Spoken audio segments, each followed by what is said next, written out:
140 നിയോജക മണ്ഡലങ്ങളിൽ നിന്നായി നവകേരള സദസ്സിൽ 25,000-ത്തിലധികം പരാതികൾ.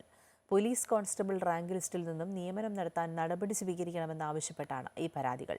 കാലാവധി തീരാൻ 3 മാസം ശേഷിക്കുന്ന ലിസ്റ്റിൽ ഉൾപ്പെടെ ജില്ലകളിലെയും വിദ്യാർത്ഥികളുടെയും കൂട്ടായ ആവശ്യത്തിന് സർക്കാർ പരിഹാരം കാണുമെന്ന പ്രതീക്ഷയിലാണ് ഇവർ. കാസർഗോഡ് മുതൽ ഇന്നലെ എറണാകുളം കുന്നത്തുനാട് വരെ സമാപിച്ച നവകേരള സദസ്സിൽ ഒരേ ആവശ്യത്തിൽ 25,000-ത്തിലധികം പരാതികളാണ് ഈ ഉദ്യോഗാർത്ഥികൾ നൽകിയത്. PSC ആദ്യമായും അവസാനമായും നടത്തിയ പരിഷ്കാരമായ 2 ഘട്ട പരീക്ഷ എഴുതി 530/219 പോലീസ് കോൺസ്റ്റബിൾ ലിസ്റ്റിൽ ജോലിക്കായി കാത്തിരിക്കുന്ന ഉദ്യോഗാർത്ഥികളാണ് ഇവർ. ജോലി ലഭിക്കാൻ തങ്ങൾ അനുഭവിക്കുന്ന കഷ്ടം ചെറുതല്ലെന്ന് ഇവർ പറയുന്നു. കാലാവധി തീരാൻ 3 മാസം മാത്രം അവശേഷിക്കുന്ന ലിസ്റ്റിൽ നിന്നും 25% മാത്രം നിയമനമാണ് നടത്തിയിരിക്കുന്നത്.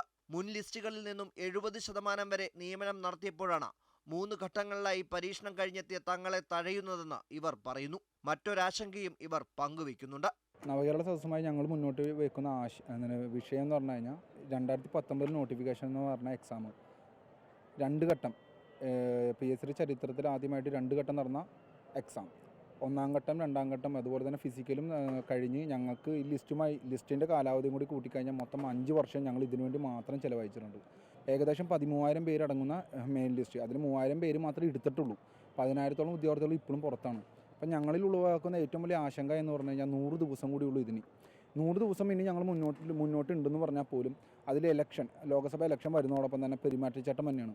അപ്പം ഞങ്ങളെ ഏത് രീതിയിൽ നോക്കിയാലും ഞങ്ങളുടെ ആ ലിസ്റ്റിനെ ഞങ്ങൾ ബാധിക്കുക തന്നെ ചെയ്യും.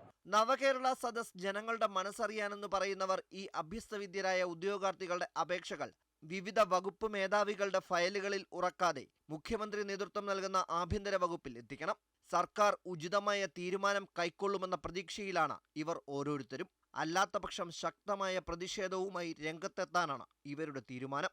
ക്യാമറാമാൻ വിനോദ് കരുവാറ്റയ്ക്കൊപ്പം രജിത് കുമാർ, അമൃത ന്യൂസ്, കൊച്ചി.